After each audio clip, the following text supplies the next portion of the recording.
Good evening, everyone. My name is Ivan, and today I'm going to talk about the financial aid and how to get the financial aid in order to, if you want to get a master's degree from the United States. I personally got this graduate assistantship in 2016. So a little agenda. So I want to start by speaking more about myself, about U.S. education system overall, because maybe some of you don't know about that. About my university, I graduated from Illinois State University. About different types of assistantships, different types of financial aids. Assistantships are specific ones. The process of applying for the financial aid, because it's specific as well. And of course, questions at the end. A little bit about myself. After graduating from high school, I went to Kazel, currently it's named Narhoz University, and I get my degree in finance. During my studies, I applied for this type of scholarship, which is called UGrad. It's sponsored by the Department of State. It's a very, very competitive scholarship, and in my year, they gave only 11 scholarships, and about 600 people applied from all over Kazakhstan. So I was really, really lucky, and that was my first step towards choosing university in the United States.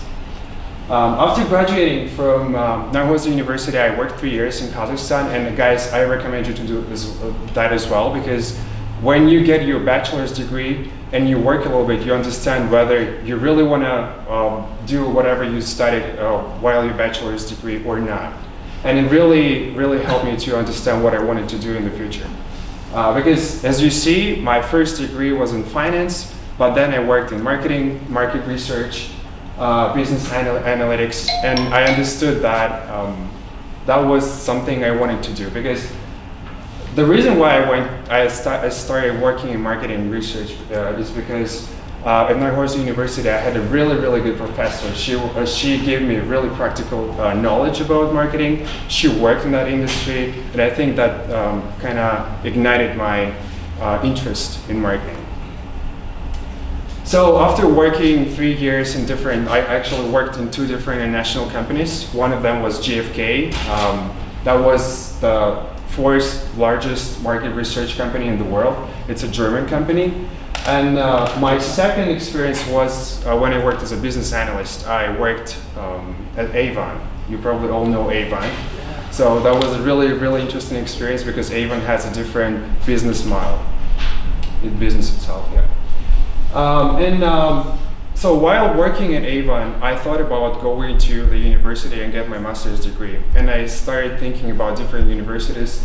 And here you can see that in 2016, I got this financial aid and went to Illinois State University. My program, I graduated with MBA degree, so it's Master's of Business Administration with a concentration in marketing and analytics.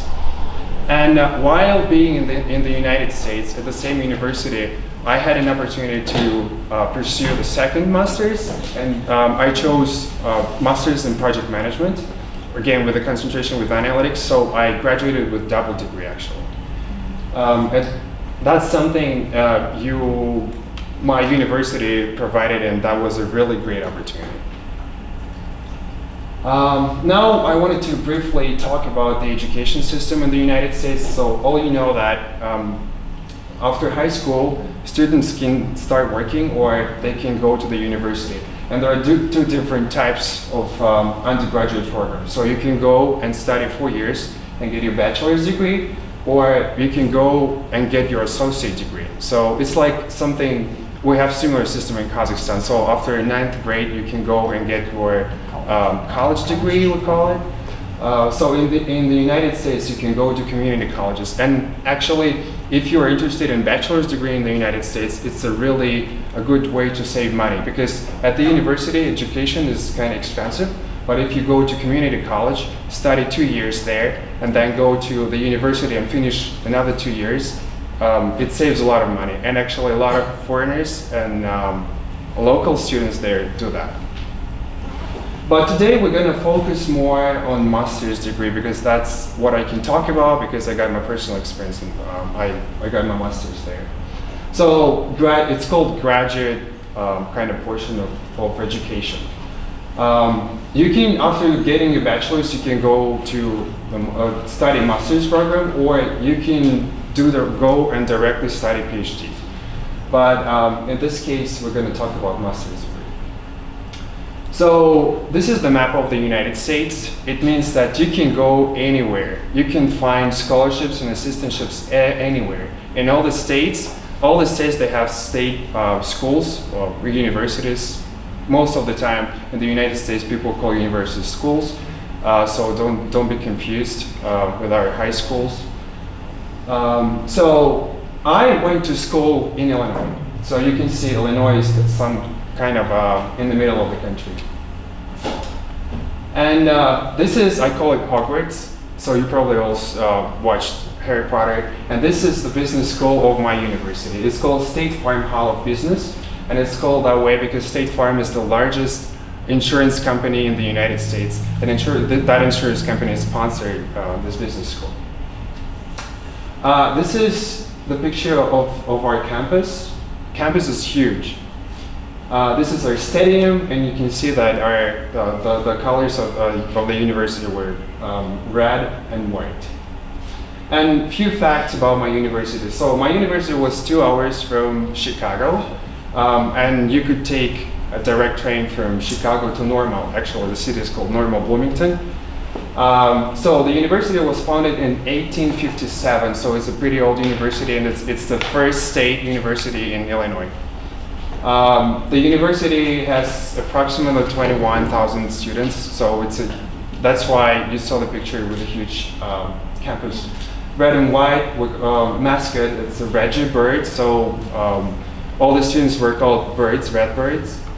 The student fitness center of the university was just renovated, and it's in the top 10 in the United States. So Donna just mentioned that there are 4,000 universities in the United States, and our fitness center was one of the best ones.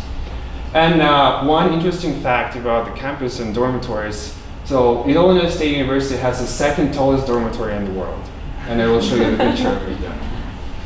And you can see different departments. So different departments show what kind of programs you can pursue at the university. So we had science and technology with different programs, art and science, business, education, and business again has different programs like finance, analytics.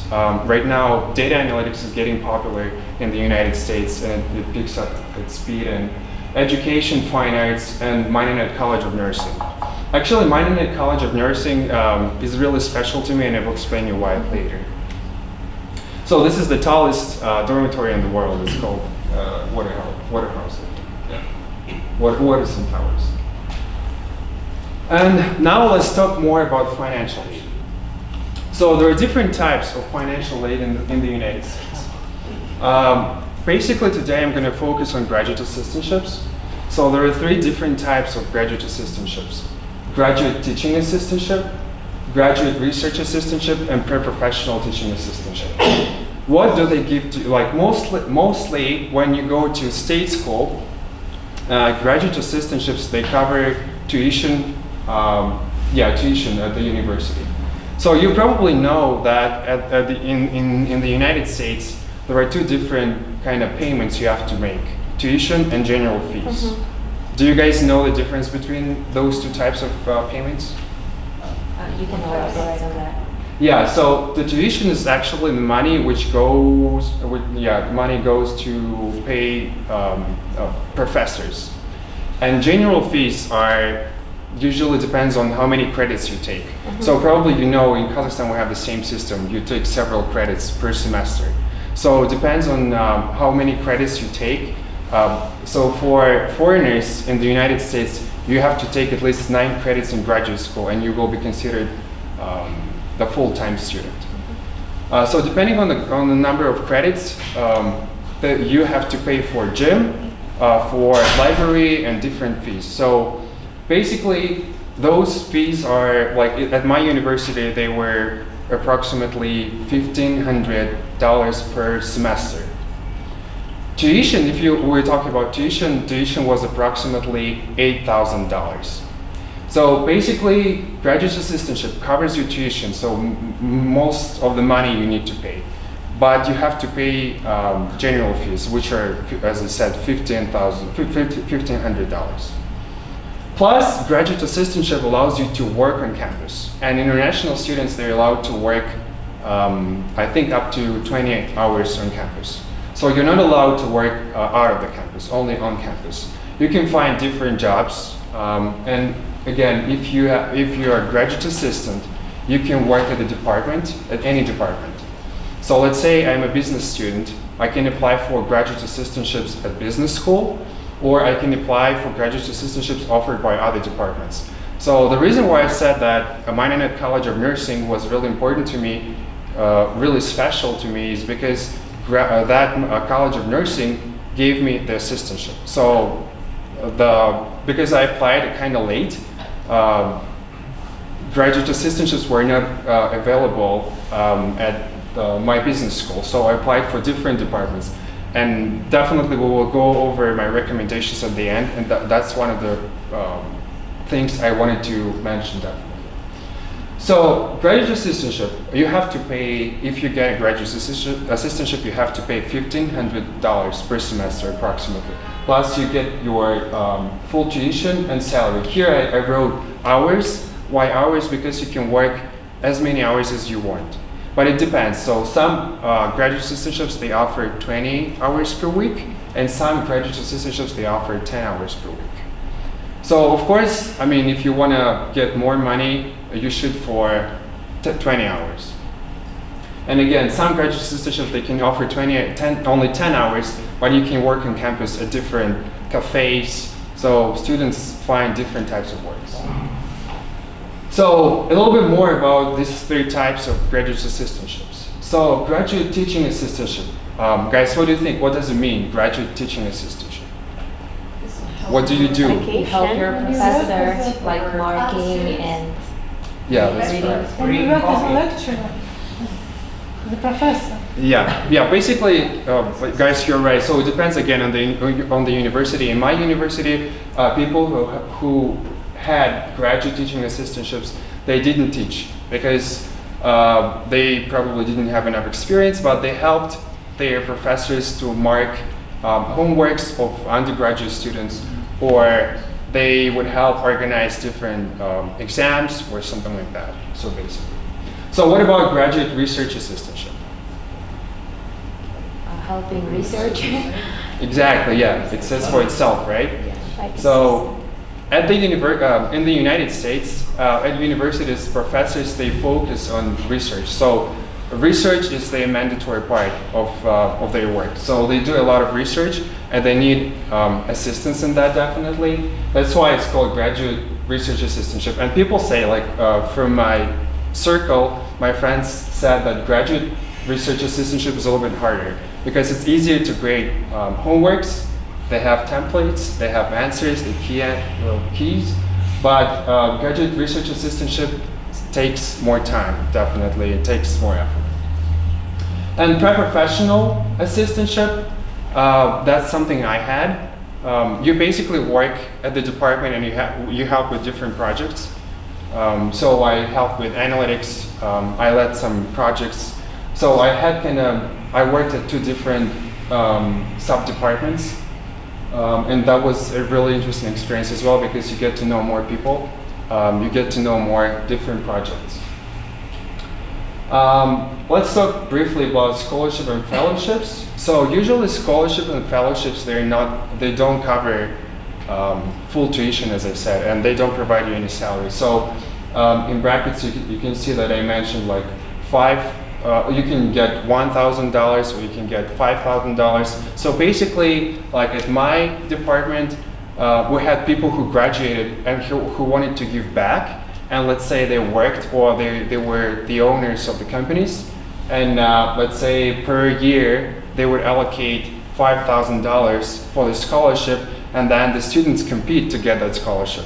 So they write an essay or they list their extracurricular activities or something like that. So it depends on the scholarship, it depends on the fellowship, so different fellowships have different conditions, and then you get it. But unfortunately, as I mentioned, per semester at my university, the tuition was approximately $9,000. So if you get $1,000 only or $5,000, it won't cover your full tuition.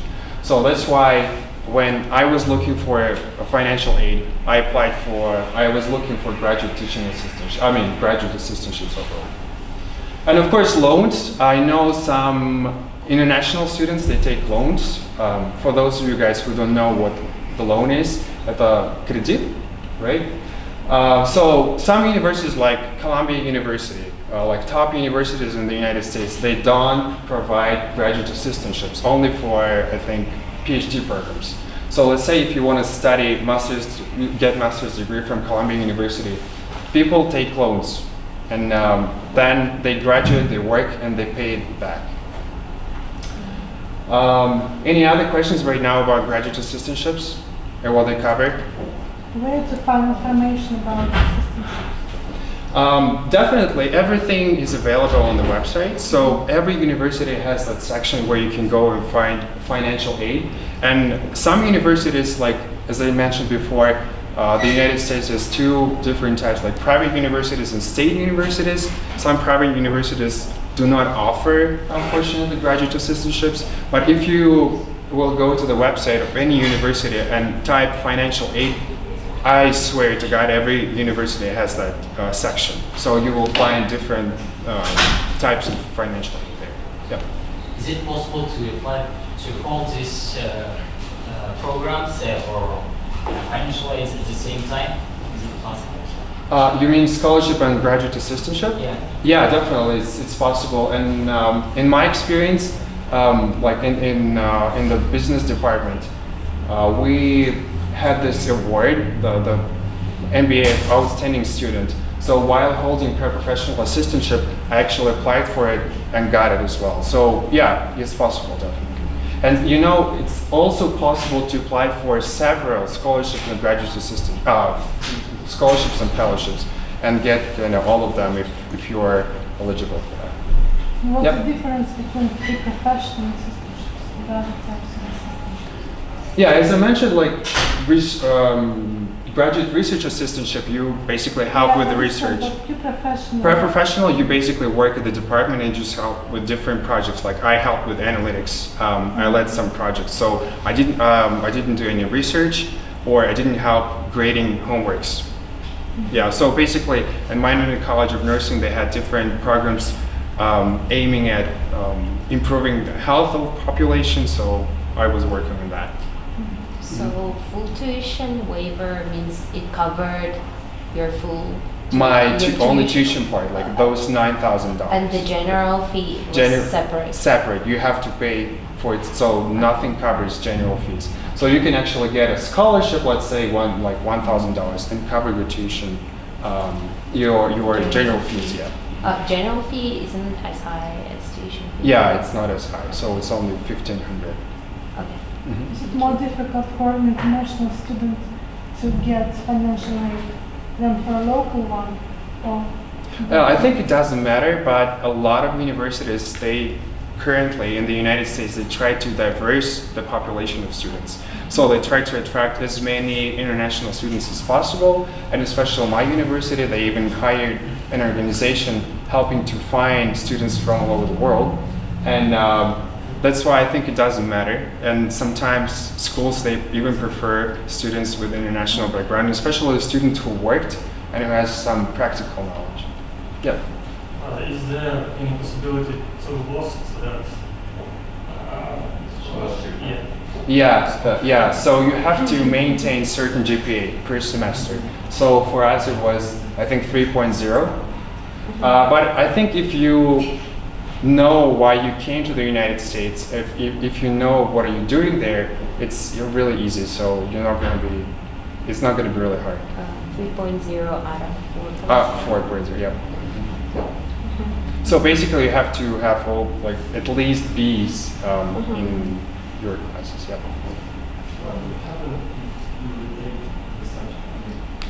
What's that? Can you speak up? If you fail it. If you fail. So basically, if you fail, it means that you get, I think, yeah. You still, it depends, you know, it depends on number of subjects or classes you're taking, because overall your GPA per semester should be 3.0. So let's say if you take 4 classes, your grade, your 3 grades out of 4 are A's and you fail, you have to calculate the average. So if you maintain, yep. Definitely if you fail it, you have to retake it. It depends on so you have to read the contract, because when you get the graduate assistantship, you have to sign and you have to read all the conditions. Yep. Yep. I didn't understand when you mentioned about medical department. You said that you got a scholarship from medical department, but you applied for business department? Yeah. So that's right. Maybe I have to go. Yeah, definitely. When you first, in order to get this type of scholarship, because you have to kind of maintain, you have to show that you meet certain criteria, and then you have to apply. I will show you on the next slide. But yeah, that's a good question, and you can apply for different departments. Even though you want to study, let's say, computer science, you can apply to different departments and get a financial aid graduate assistantship. Yep. My question was similar to that. So how challenging was it for you, since your background was financing, and how challenging was it for you to convince this department of College of Nursing to fund you? Was it challenging? It was kind of challenging actually, because at that time the College of Nursing opened a new project, so they were doing some work with social networks, and because in Illinois they have competing universities as well, they wanted to track everything what the universities were doing. So because I had some experience in marketing and analytics, we had an interview with the chair of the department, and that's how I got it. Yeah. So this is you guys asked a really good question, how to apply for the financial aid. And first of all, as I said, you have to get an acceptance letter from the university. In order to do that, you have to apply, and there are certain steps. Usually universities, they have standard criteria. So for my program, I had to take Gmat, and it's not easy at all, believe me. Because I took IELTS, I took TOEFL, and Gmat and GRE are really challenging. You have to take time to prepare for those exams. The scores, like usually universities, they require certain scores. So in Gmat, in my university, the score wasn't so high.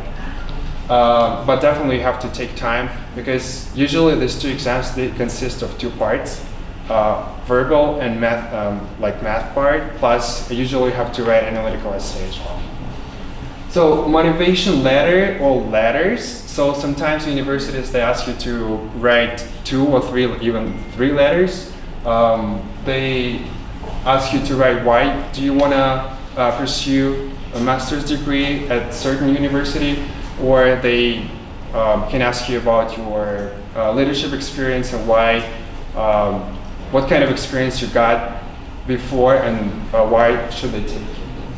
Definitely your resume, CV, transcript from bachelor's degree, and recommendation letters. Usually there are 2 recommendation letters. One letter of, like, if you had an experience, practical experience from your employer, and the second one from one of your professors, because they want to see you from both sides, so like academic and professional. So if you kind of meet all the criteria and all those things, you will get an acceptance letter from the university, and your university will send you a letter and say, guys, you're accepted, please come. But at this point, it means that you have to pay for your tuition, you have to pay full tuition, you have to pay general fees, and etc. Plus, when you go and get if you want to get your student visa, you have to show that you have enough money to support yourself, like accommodation, you have enough money to buy books, you have money to eat and survive. And only after that, when you get this acceptance letter, you can apply for financial aid. You can start looking. So usually the universities, they have this HR website, and you go there and you look for different assistantships. You can start, like, let's say you want to go to the United States in August, you can start looking for those assistantships at the very beginning of the year. So starting from January, you can start looking for them. And let's say you got an acceptance letter from the department, the business department, but you can look for graduate assistantships at any department. So it really depends on your experience, it depends on your skills. So as I said, I got my graduate assistantship from the College of Nursing, and I didn't have any medical degree, but because I had experience in marketing and analytics and they required that specific person, I got it. So always kind of try to look broader and research. Yep. Did you apply for many departments? Yeah, definitely. I applied to many departments. So I applied to the department, the business department, but unfortunately, as I said, because I applied kind of late, they were out of scholarships, graduate assistantships.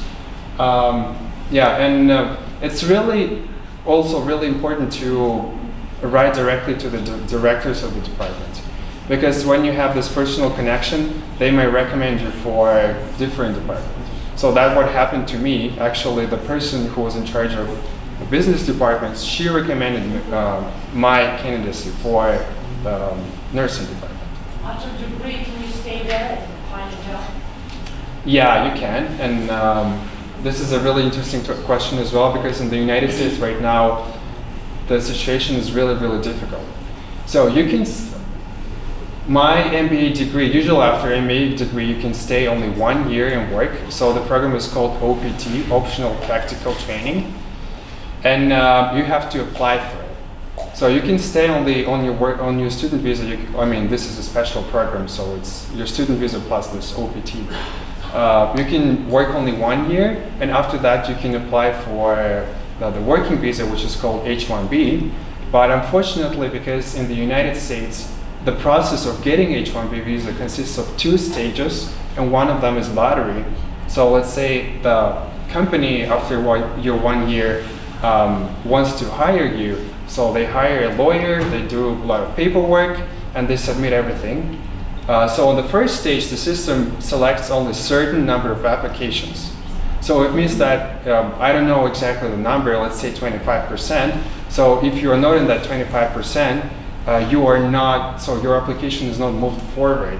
So that's why right now a lot of companies, they're not willing to hire internationals, because there's a chance that the company will lose money. Yeah, unfortunately the situation in the United States like that. But also there's another thing. So I said after MBA degree you can work only 1 year, but if you have this technical degree, it's called like STEM, science, technology, engineering, and mathematics.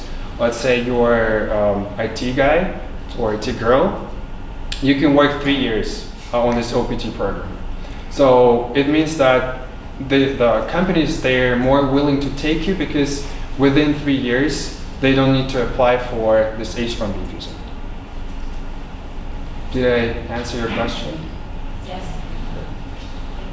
Yep. So you go to the HR website and you look for those financial aids from different departments and email department directors directly. As I said, they can recommend you for another assistantship. And then you apply for your student visa.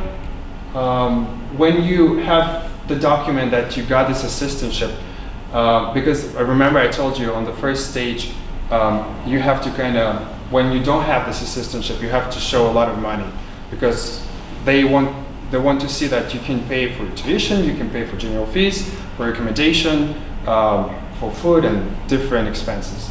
But when you get your financial aid, that document goes to the admissions department, and they actually reduce the amount of money you have to show for your student visa, so which is really, really beneficial. Yep. Go ahead. How much time does it take to answer to the email You mean to the director of the department? It depends.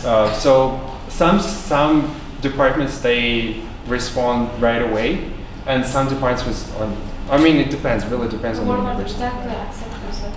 What's that? Acceptance letter, how many weeks should we? Again, depends on the university. So some universities, like top universities, they have a schedule. So you can go to the website. They have a certain deadline when you have to apply all the documents, submit all your documents, and then, like let's say in 3 weeks or in 1 month, they will reply saying that if you're accepted or not. So again, depends on the university, on the ranking. So in my university, it was kind of fast. I think within 1 week, I got an acceptance letter. Yep. Yep. Let's think that we can we fit these requirements, but what will be after? For example, who will be, with whom will we compete? For example, as a candidate for one place, one sport. You mean for the assistantship? Yeah, for assistantship. So maybe you must be smart or talented, maybe about your background. Yeah, definitely. So let's say I had some friends with finance background, and they applied for those graduate assistantships at the business department. So because they had some experience in finance, the finance professors would hire them. So again, depends on your experience, and that's why I highly recommend you guys to work before going to the United States and pursue your master's degree. How, you said that some department can reduce your amount of what you pay before you get student visa. I mean, because financial aid, like assistantship, actually provides you the amount of money to pay for tuition. That's why when you get the assistantship, everything like in the system and the admission office, which actually issues your acceptance letter, sees that now you don't have to pay as much money as it was before, and that's why they reduce the amount of money you have to show for your while you get your student visa. What's the order? Like, so first you get the acceptance letter, then you need to get a student visa, and then you No, need first to... like you have to, because Yeah. you want first, you can apply for a student visa, but I recommend you to apply for the assistantship first, Yeah, right. because the amount of money you have to show at the embassy Right. reduces significantly. Right. That's why. Yeah. Okay, so you can do it in the order where you get the acceptance Yeah. letter, then the assistantship, and Yeah. then the visa. Yeah, exactly. Here on the slide, actually, I listed that in that specific order. So first get All right. acceptance letter, then assistantship, and then apply for a student visa. I think it's $15,000 you have to show. To the It depends. It depends because it depends on the admission office how because they calculate everything. approximately. Is it recommended to disclose your salary if you work when you apply for financial aid or something? If we're talking about scholarships, so there are some need-based scholarships, right? And if you show that you earn just not enough money, you can apply for that scholarship.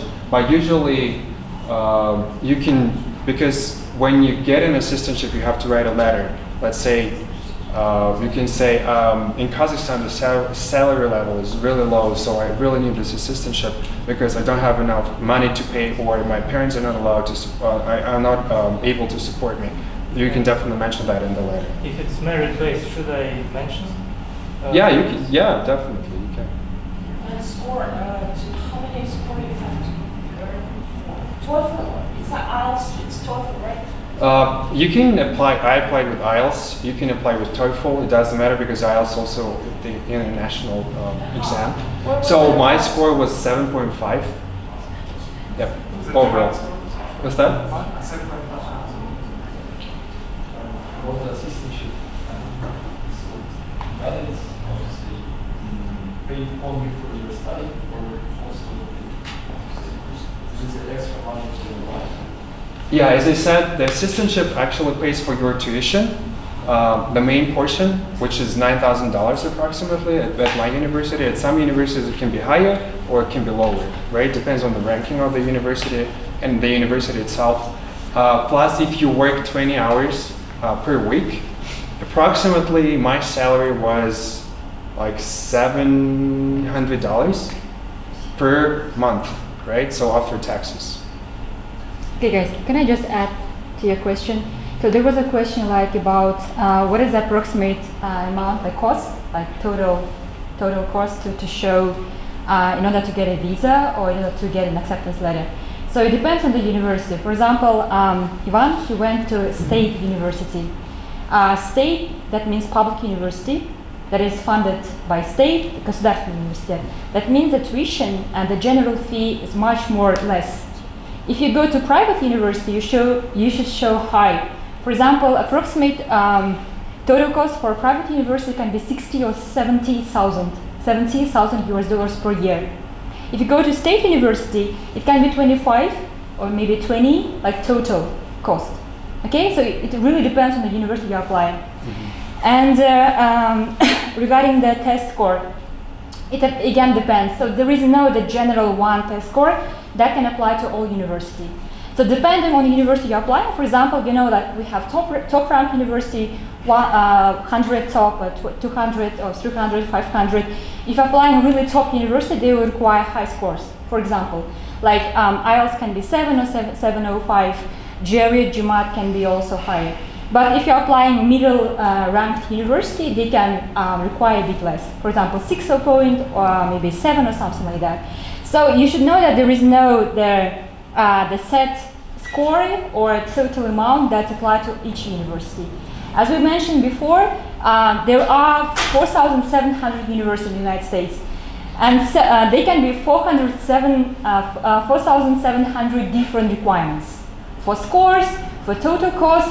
So therefore, what Ivan was trying to say that before you choose the university for yourself, if you really want graduate assistantship, and we all want it, right?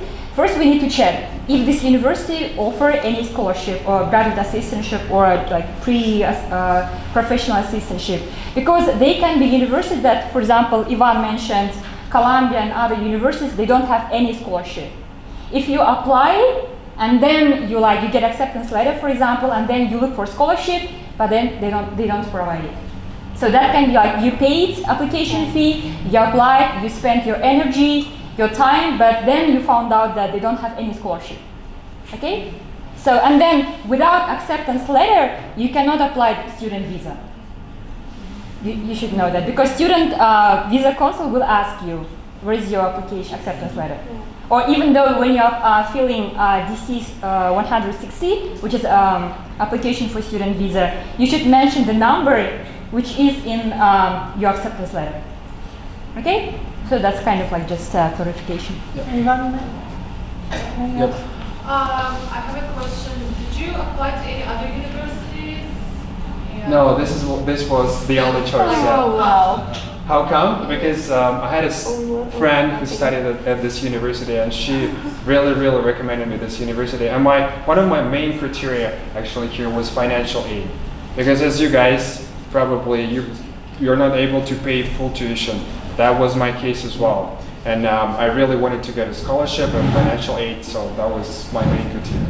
But how much time did it take for you to get ready when in Kazakhstan, to get assistantship, to get acceptance letter, to take your exams? It really depends on the person, definitely, because at that time I worked. So if you work and you don't have enough time, you can actually, it can take up to 1 month probably, but it depends, because you have to take IELTS or you have to take Gmat and then apply. And plus I said, I got my acceptance letter in 1 week.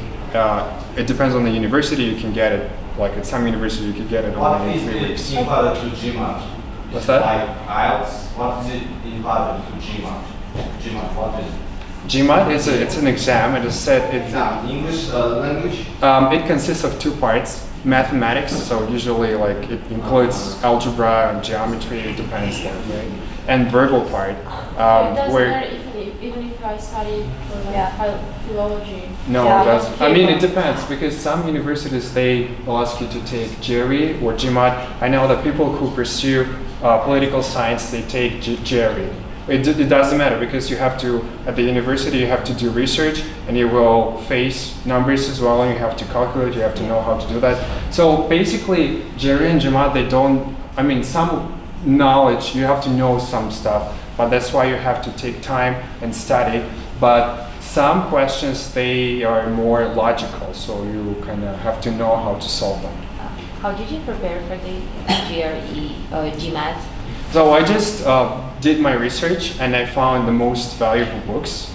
The books, because like verbal part consists of different parts as well, like a critical reasoning or grammar and stuff like that. I mean, I think 4 parts, I don't remember exactly. So I found books, I bought them on eBay and I studied them from cover to cover. Mm-hmm. Yeah. Did you get your master's degree? Yes. And what's your GPA? My GPA? Is it really important? My GPA was 3.7, 3.91 out of 4. Out of 4. I mean, as I said, if you know why you go there, it's not so difficult. But in your case, how much time did it take? 1 month only, which is a very short period. I can say 2 months. 2 months. I expected just half a year probably. Is it I too mean, much? application, but I'm not talking about the preparation for the exams. It took definitely longer because, like, I know if you want to get a high score in Gmat, you have to prepare. I mean, if you don't have any clue about those exams, you have to prepare at least 8 months. I mean, it depends on the person, definitely. Depends on your ability to memorize things. When did you graduate? I graduated in 2019. 18, not 19. 18. I came back in 19. And why did you? Very fresh. Why did I come back? Yeah, I said, guys, it's really, really difficult right now to get definitely, I wanted to stay in the United States at least for a while to get the work experience because I think it's really, really valuable. The US market is different. It's definitely more dynamic. And I had internships after my first year. My internship wasn't in Illinois. It was in New York State, not New York City, the Buffalo City. So that was a really valuable experience, which I definitely learned something, brought new skills, and now I apply them in my current work. Is it difficult for locals to find work after graduation?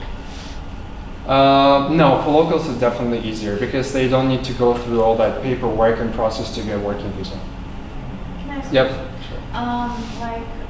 do you need to find a supervisor for the MBA, or you will just study that supervisor? You will be assigned an advisor. So each department has its own advisor, yeah, and you will be definitely assigned to one of them.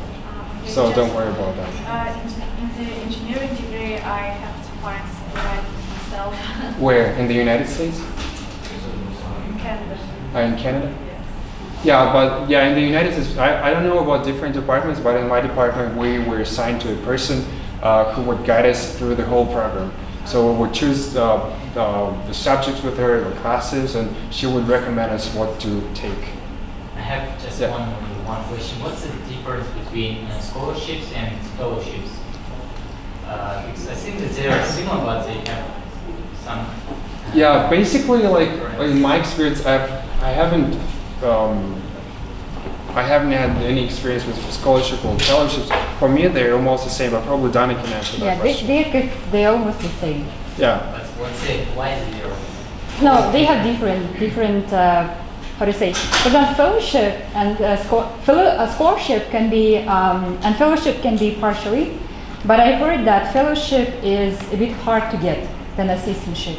For example, fellowship is very similar to scholarship. I don't know why they call it in different way, but definitely scholarship and fellowship, they're kind of similar, but they are a bit hard to get. Assistantship a bit easier because you need to work for the money you are getting from the university. Yeah. Okay. Mm-hmm. Could you also share your GMAT score? GMAT score, it was 570, I think. It wasn't so high, so but it was enough to get And into. then I have a question about your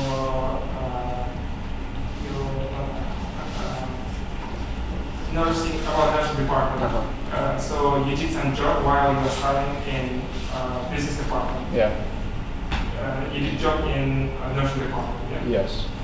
So yeah, I worked because I had my graduate assistantship from the department from the nursing department. I had to work there. Sponsorship. What's that? Sponsorship, for example, teachers can invite you. Sponsorship? I'm not sure what you're talking about. Do you mean outside of the university?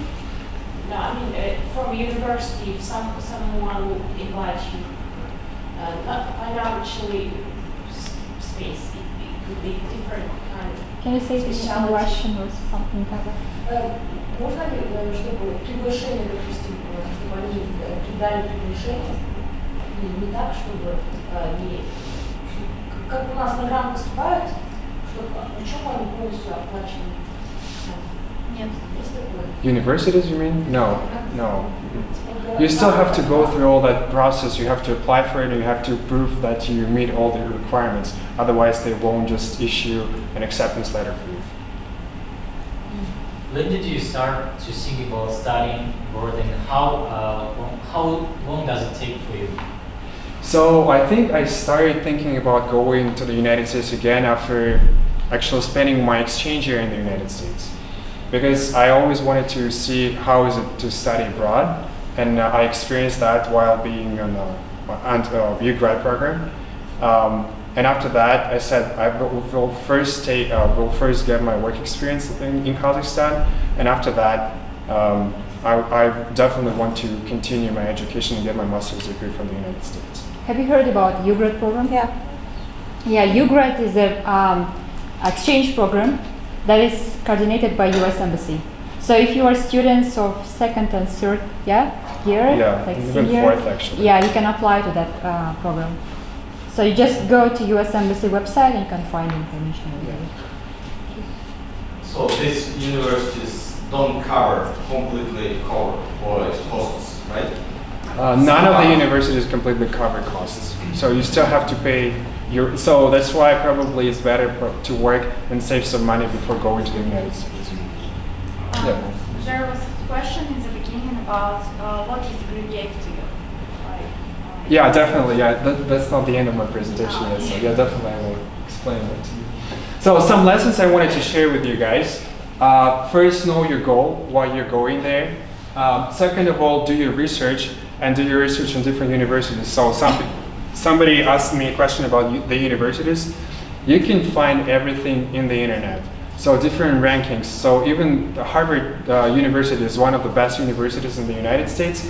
But let's say if you want to do some like specific degree, maybe Harvard is not the best place for you. So you have to find a good there are different rankings, so you can find them.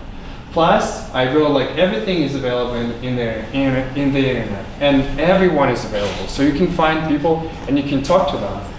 Talk to people, find people who currently studying in the United States and ask them questions you have, right?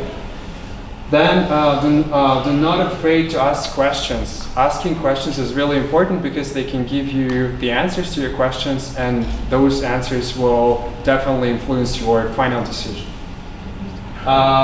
Do not be scared by difficulties or challenges. Especially if you've never been abroad and you go to, let's say, to the university in the United States, you will be challenged. I can tell you that for sure, because there are different people with different backgrounds. Some of them speak maybe better English than you, and sometimes you have to overcome yourself. You have to come out of your comfort zone. But as we know, when you come out of your comfort zone, that's when you really start to live, right? And try everything, because while you're there, maybe it's one of the best times in your life because you don't have your family, you don't have any responsibilities. I mean, you have responsibilities, but they're not so serious when you're adult, right? So. This is my national outfit, which I take everywhere when I go because I like to promote Kazakhstan. Not a lot of people know about Kazakhstan. Yeah, not a lot of people know about Kazakhstan. And why it's called Friday Night Live is because I really love diversity. So while being in the United States in my university, together with some students, we organized this student international organization, and it became the largest on campus. So this picture was taken during the cultural night. I also, while being here in Kazakhstan, pursuing my bachelor's degree, I was a member of Isaac. I don't know if you know about Isaac. Yeah, but Isaac, when people go abroad, and definitely a lot of people come from different countries, they do this global village event when everybody shares something about their country, about their culture. So I decided to do something similar at my university because we had at least 20 people from different countries. We put tables, and you can see actual tables around this room, and I made like Russian crepes. I made borsaki for the first time, and I really wanted to share the culture, some cultural aspects, and of course my national outfit. And national outfit became really popular, and everybody wanted to take a picture with me, and actually everybody tried this hat on. So you see, like, really diverse. So that's what I mean by trying everything, guys. Don't be afraid. And I think in the second year I became the president of this organization, and it was like significant experience for me. It was really lifetime experience.